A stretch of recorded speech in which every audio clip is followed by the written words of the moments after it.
आपल्या ह्या चॅनलवर आपण संत जनाबाईचे चरित्र बघितलंच आहे, परंतु संत जनाबाईच्या जीवनावर आधारित एक कथा आहे, ज्यामध्ये संत कबीर हे संत जनाबाईला जेव्हा भेटायला गेले होते, तेव्हा त्यामध्ये जो प्रसंग घडला होता तो अगदी आगळा वेगळा होता.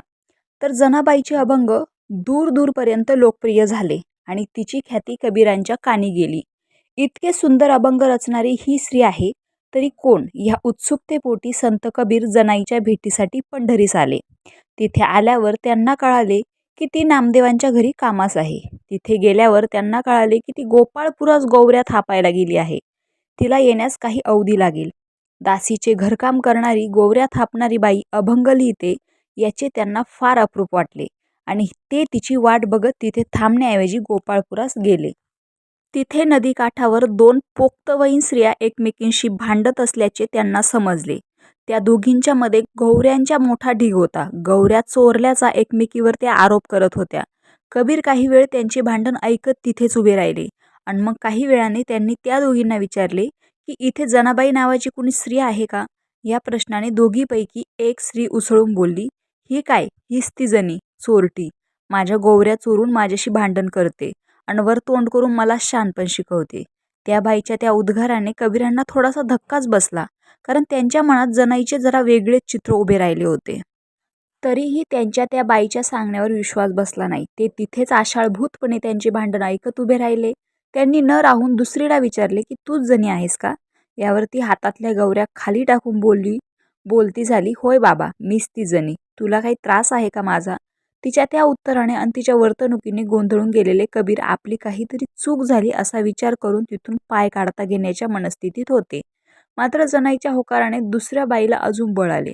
ती कबीरांना म्हणाली, हे बघा, तुम्ही कोण हायसा मला ठाव नाही, पर तुम्ही एक काम करा, आमच्या दोघींच्या बी गौऱ्या यात आहेत. तुम्ही आमच्या गौऱ्या निवडून वेचून द्या. तुम्ही एवढं काम करा आणि मग इथून जावा. आता गौऱ्या सारख्याच दिसतात, शेणाच्या गोल आकाराच्या. त्या गौऱ्यात कुठली गौरी कुणाची हे कसं ठरवणार. याचं कोडं कबीरजींना पडलं. कबीर विचारात पडलेले बघून जनाई म्हणाली, त्यात काय इतका विचार करायचा, अगदी सोपं काम आहे. आता कबीरजी चकित झाले होते. सारख्या दिसणाऱ्या शेणाच्या गौऱ्यात कुठली गौरी कुणाची हे ओळखता येणे अशक्य होतं. मात्र जनी म्हणते की हे सोपं आहे. हे कसं काय सोपं असू शकतं किंवा तिच्याकडे या समस्येचं काय उत्तर आहे, हे ऐकण्याकरता कबीरजी आता थोडे आतुर झाले होते. त्यांची आतुरता त्यांच्या चेहऱ्यावर झळकली. कबीरांच्या चेहऱ्यावरची उत्सुकता बघून जनाई हसून म्हणाली, अहो महाराज, हे अगदी सोपं काम आहे. सर्व गौऱ्या एक ठिकाणी करा आणि त्यातल्या प्रत्येक गौरीला कानी लावा. ज्या गौरीतून विठ्ठल विठ्ठल आवाज येईल ती गौरी माझी आणि ज्यातून आवाज येणार नाही ती गौरी हिची. जनाईच्या उत्तराने कबीरजींना चेहरा एकदम फुलून आला आणि त्या दुसऱ्या बाईला चेहरा गोरामोरा झाला. कबीरजी पुढे म्हणाले आणि त्यांनी त्या ढिगातील 2 गौऱ्या उचलल्या. गौऱ्या उचलून कानी लावल्या आणि काय आश्चर्य, त्या गौऱ्यातून विठ्ठल विठ्ठल असा आवाज येत होता.